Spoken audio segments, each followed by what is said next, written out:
car is manual mode. Let's see what this can do.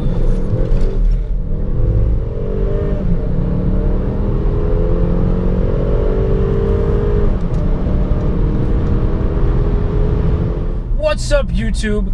Today we have a 2015 Mercedes-Benz CLA 250.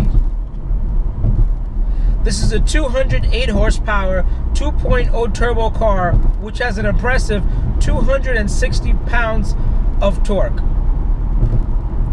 That difference of horsepower to torque makes this car very fun to drive and takes you from 0 to 60 in 6.9 seconds.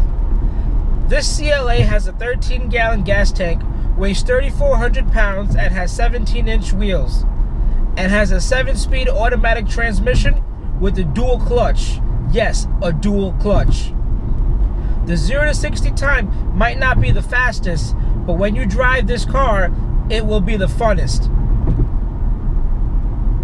With this car having 208 horsepower, you could drive with your pedal to the floor and not have to worry about getting into too much trouble. The CLA was introduced as the A-Class for the Americans. As you know, the A-Class has been in Europe for a very long time. It is the most affordable way to get into the Mercedes-Benz brand. This car started at about $29,900. When it first came to market, they wanted to say that this was the first Mercedes under $30K. The CLA now starts at about $33,000. The CLA 250 has a 7-speed automatic transmission with paddles and a sports mode as well as a manual mode.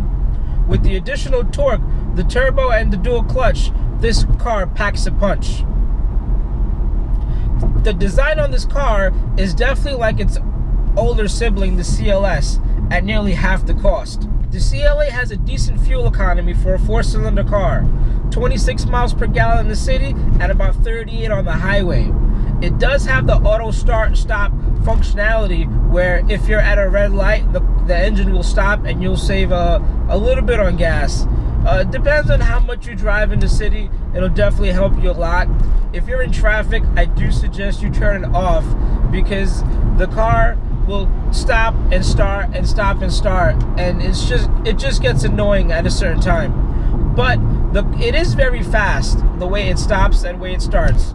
So as soon as you put your foot on the brake and the car stops, you're at 0 miles per hour, the engine will turn off. And for me, when I first felt it, I was kind of confused. I was like, what's going on? Did the car die? But as soon as you take your foot off the brake and move your foot over to the gas pedal, the car cuts right back on. So it's instantaneously, couple of seconds, and you're back to driving. What I like about this car is, surprisingly, it has very tight handling. Fun acceleration. I said fun, not fast. Little body roll and a decent set of brakes. What I don't like about the car is a lot of road noise. You'll definitely hear the wind, you'll definitely hear the motor, and you'll definitely feel a lot of the bumps on the road.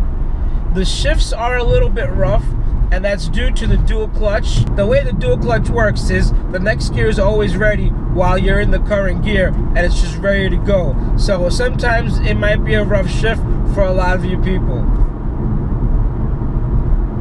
The interior quality, I would expect a little bit more from Mercedes, but I am kind of biased because I do own an E-Class, so I definitely know where they did skimp out on certain things like the radio buttons and the look and the feel of the interior, as well as the smallest thing as the buttons that change the seat. Overall, I wanted to review this car because this is a 2015, which means for a lot of people who lease this car, their lease is about up. They did a 36-month lease. That lease is coming up, and that means they'll be on the market for another car, and this car will go back to the dealership. The way most dealerships work and the bank, when they do lease a car, is the dealership does get first dibs on buying this car. This car only has 14,000 miles, and when the time the lease is up, I could assume it might have another 2 or 3. So for this car to go back to the dealership with about 16 or 17,000 miles, they could definitely buy this car off the bank and make a couple of $1,000s profit selling it back to someone else. Usually what happens is if the dealership doesn't buy the car back, it goes to manufacturer auction. Another used car dealership picks it up and sells it on their lot. But definitely this car will go for premium because of the low mileage for the age of the car. And this is a bare bone car. You do have the Bluetooth, the nice upgraded Harman Kardon sound, which is available throughout the Mercedes lineup, but a couple of key features are missing. I do miss the backup camera. This is 2018, and I think the law is a lot of new cars should have Bluetooth and backup camera, but definitely coming from the E-Class, I do miss the blind spot assistance. It's just something where I'm in a Mercedes, I think I should have that, and I constantly have to remind myself, hey, double check your blind spot. This car doesn't have the monitor. But for the price point, I do recommend this car. Whether you pick it up pre-owned or lease this car, it is a perfect introduction to the Mercedes brand. Driving this car, you will not spoil yourself. You will be able to switch back to a Honda, Nissan, or a Volkswagen, and you wouldn't miss a lot of the features. Definitely, this car is built solid. If you're in the market for your teenagers or your significant other, definitely. A couple of key things: the back seat isn't as big enough. I am 5'6", and with my seat at the optimal distance, the back seat is tight behind the driver. Definitely, this car is advertised as a coupe. It does have 4 doors, but still treat it as a coupe. The back seats are for little children and maybe some preteens. Now let's get to see how fun this car is really to drive.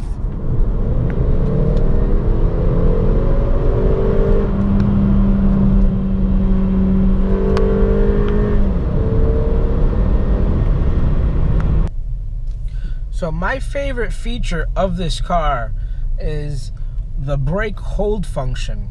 So right now you see we're going about 5 or 6 miles an hour, and now we're at a stop. We're at 0. And if I take my foot off the brake, the car will move. But they have this function called brake hold. So I'll put my foot on the brake, and then I pump down a little bit more, and now we got this hold. So now the car is in drive and my foot is off the brake. That's very cool. When you're at a red light, you can just put her on hold and you can take your foot off and have a brake. Guys, at the end of this video, definitely CLA is a good buy. I've seen these at the dealerships for around $22,000, $23,000 for a nice low mileage, nice color car. Definitely the best way to get into a great brand and a nice quality of a car. Another car review in the books for Chris Frank Show. If you guys like this video, please hit that like button. If you're here for the first time, please subscribe, and thank you for watching.